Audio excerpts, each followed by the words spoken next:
Some people say masturbation is a perfectly natural behavior. Yet, to what degree is this true? How many times a day are you able to do it without being evaluated as someone who is addicted to it?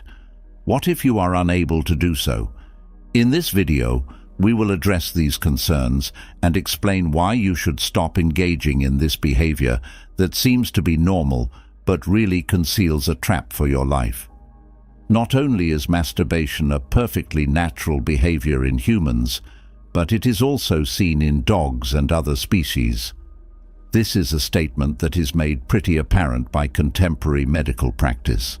This perception of typical masturbation, however, was not always the case. Because it stopped individuals from reproducing, masturbation was considered to be sinful in the past, particularly in males.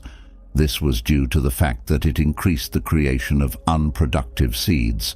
When it came to women, it was thought that masturbation may help them feel more independent and apart from males by allowing them to experience pleasure on their own without any assistance. In addition to this moral load, there was also a medical burden, which said that masturbation was a source of illnesses and that it was thus not recommended to engage in the activity at any time. However, let us go back to the here and now. Is there anything that we know about masturbation, particularly with regard to guys who suffer from insomnia? According to what is known, it is able to induce sleep. After an orgasmic experience, the male brain is shown to deactivate sexual desire, according to the findings of the French Institute of Health and Medical Research. When a man achieves climax, the cerebral cortex, which is the region of the brain that is responsible for conscious cognition, falls into a state of rest. Consequently, this not only eliminates the urge to continue engaging in sexual activities, but it also makes it easier to go asleep. This is the reason why many guys fall asleep after engaging in sexual activity. What exactly is the issue, though? What is the matter? As it turns out, a trap is concealed inside one of its advantages. You will be able to see what I am referring to if you are a regular viewer of this station. The release of dopamine in your brain occurs during masturbation. This hormone is responsible for making us feel better, offering peace, easing stress, lowering stress, and creating a feeling of satisfaction. They are all responsible for these effects. Dopamine is the chemical that causes this, and since it is so enjoyable, some individuals develop an addiction to it. A new disease known as hypersexuality disorder was included in the Diagnostic and Statistical Manual of Mental Disorders in the year 2017. Furthermore, this places excessive masturbation into the category of obsessive-compulsive disorder, which is another vice that may lead to the downfall of both the mind and the family. You will, in many instances, be unable to exercise control over yourself, and as a result, you will either become a slave to yourself or a victim of a lack of control. It is thus possible for a brain that is saturated with dopamine to experience pleasure in activities such as pursuing connections with prostitutes, engaging in sexual activity with several individuals, and, as we showed in a previous movie, engaging in excessive intake of pornography. Pay notice, the chemicals that are produced in the brain are the source of addiction to masturbation. As our brain adjusts to the release of these chemicals, it feels the urge to repeatedly locate the codes that cause the pleasure. Your brain will begin to want an increasing amount of dopamine in order to attain the same level of pleasure that it experienced the first time, which will force you to continually search for new methods to engage in masturbation over and over again.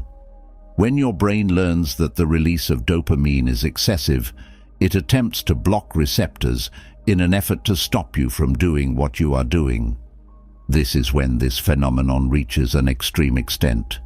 Because of this, the individual engages in the act of pleasure, which in this instance is masturbation, but they do not get any satisfaction, which makes them even more frustrated than they were before. a person who smokes without ever stopping, someone who consumes chocolate till they throw up, or even an alcoholic engages in excessive masturbation in order to satiate their need for pleasure. The question that you must be asking yourself at this time is, what does Stoicism have to do with this? The Stoic philosophers Seneca, Marcus Aurelius, and Epictetus, who were renowned for their ability to exercise self-control and intelligence, came up with a novel approach to the subject of pleasure and passion.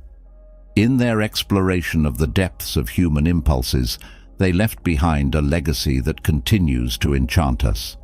This heritage includes the words of Epicurus as well as the inner thoughts of Seneca. Stoics believed that masturbation was not only a means of achieving sensual fulfillment, but also a chance to investigate the boundaries between the body and the intellect. They regarded it as a route to genuine freedom, as well as an opportunity to improve their self-awareness. According to their philosophy, achieving control over the desires and pleasures of the world was a victory that exalted the spirit of the human being. Epicurus said that the quality that defines a virtuous man is not the virtue of self-control, but rather the virtue of love, of pleasure. When seen in this light, the capacity to experience pleasure while simultaneously comprehending and containing it is a distinguishing characteristic of an individual who has attained a greater degree of self-awareness. Seneca's philosophical stance serves to remind us that we should not allow ourselves to be forced to submit to our wants. Rather, we should take control of them. When it comes to masturbation, Stoic thought is not only about suppression, rather, it is about profound awareness and mastery of oneself. In other words, this means that we have the capacity to steer our feelings in the direction of a path of conscious exploring of ourselves. It lives not only in the brief happiness that we experience, but also in the comprehension, acceptance, and acceptance of our most profound tendencies. When seen from a Stoic point of view, every action has repercussions, not just for ourselves, but also for the natural order of the cosmos. The Stoics place a great priority on maintaining a harmonic relationship with nature. Nevertheless, when we give in to our most extreme urges, such as when we masturbate without any kind of control, we lose that connection. We end up becoming captives of our wants, and we move farther and further away from genuine inner peace. A flurry of emotions may be triggered inside us by compulsive masturbation, and these feelings might include feelings of guilt, humiliation, and discontent that are frequent companions. Through reflection and self-regulation, the Stoics instruct us on how to exercise control over our strong emotions.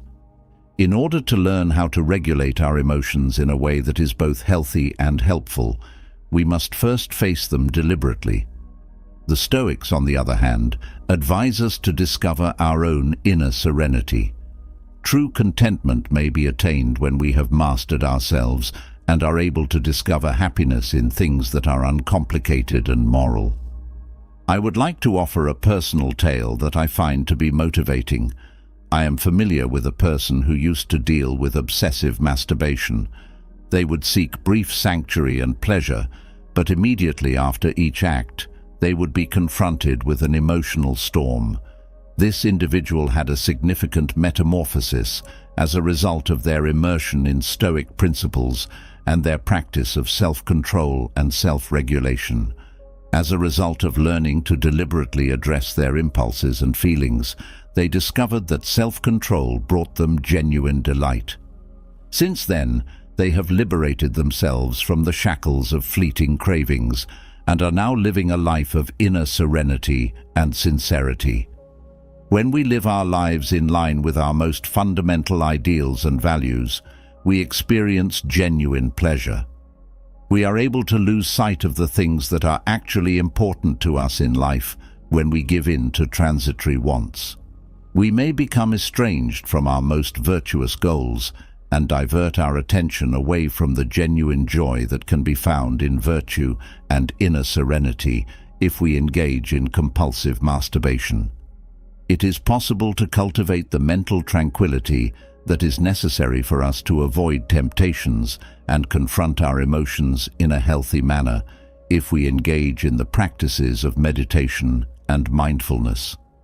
By pulling us into regrets and leading us away from the serene peace that may be found in self-control and moderation, this drive has the potential to become a barrier to mental tranquility, mental peace.